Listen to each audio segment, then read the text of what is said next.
What is going on today, guys? Tomcat here, and today we are back in Forza Horizon 2 for a huge announcement. Now, recently, just yesterday, as of when you guys are watching this video is being recorded on the day of the announcement, but just as of yesterday, the Porsche expansion pack was actually leaked for Forza Horizon 2. And this was done basically through a leak combined with Twitter and a private YouTube video, and basically what happened was the trailer for the Porsche expansion pack in Forza Horizon 2 was actually found, and it was not quite supposed to be found, but it was accidentally found, and basically confirms it. The whole idea behind this pack is really, at least to me, not only are they getting the licensing, which is incredible, but we've got the opportunity to get all of the Porsches we love back in this game. I want to see, dude, I want to see the 991 GT3 RS, the new GT3 RS. Oh my god, I want to see that thing so bad. That would be so awesome. Now, I also want to see the 993 GT2, the mid-90s GT2. That is my favorite 911 of all time. I love the 993 GT2. A couple of others that would be really cool to see would be, if we could get a 911 Targa, that would be awesome. Like, especially an older 964 Targa, that would be really sweet to see. Maybe even a 964 Turbo. I'd love to see a 964 Turbo, but I'd also love to see a Carrera GT.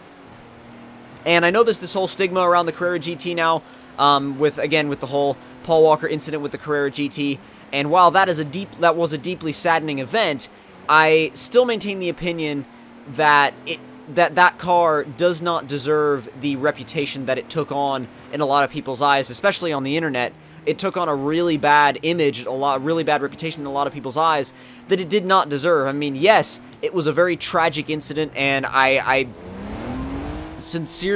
completely wish that it did not happen, but at the same time, you got to look at it from this kind of point of view, as the fact that it's one of those things that you can't try to lay all of that on the car. You can't try to go on down and lay all of that on the car. Now, I still want to see the Carrera GT, and I would, if we ever have the ability to add, like, you know, little touches just to make it look like a little bit more like a tuned Porsche, I would love to. I completely forgot there was a roundabout there.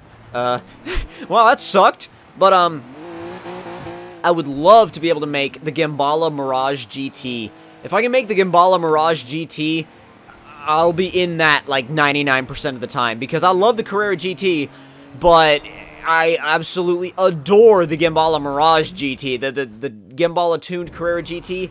That is one of the few kits that I would say, yes, here, take my Carrera GT, and take my Carrera GT and do everything to it, basically. I mean, the Mirage GT is such a gorgeous car. Why am I sliding off the road everywhere? Such a gorgeous, gorgeous car. I love the way that thing looks. And if you guys haven't seen the Gembala Mirage GT, look it up. It is so gorgeous. I don't care if you look up pictures or videos.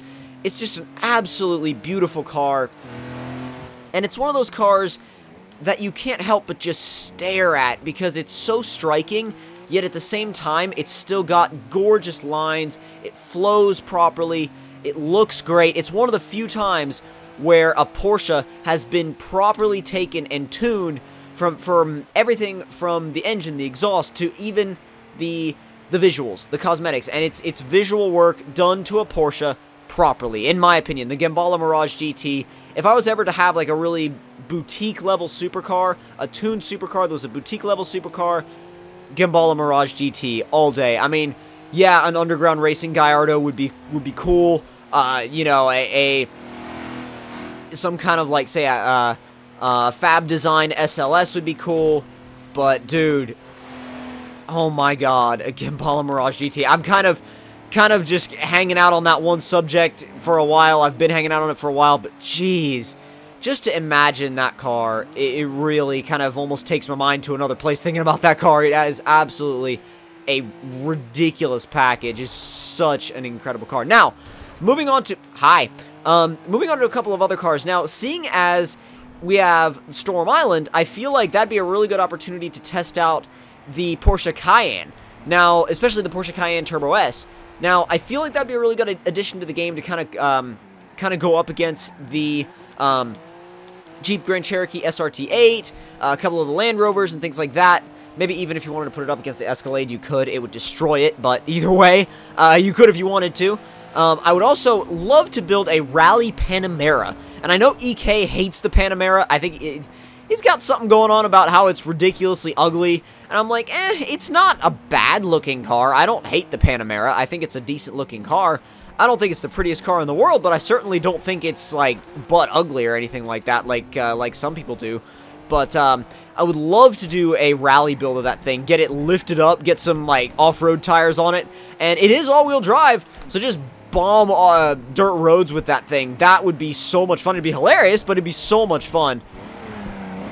It's going to count this as a speed zone, but I'm going to more use it as an opportunity to e-brake and clutch kick around corners and just get all slidey. And there's a Viper on my ass, but I'm going to get on the power! Whoa, whoa, whoa.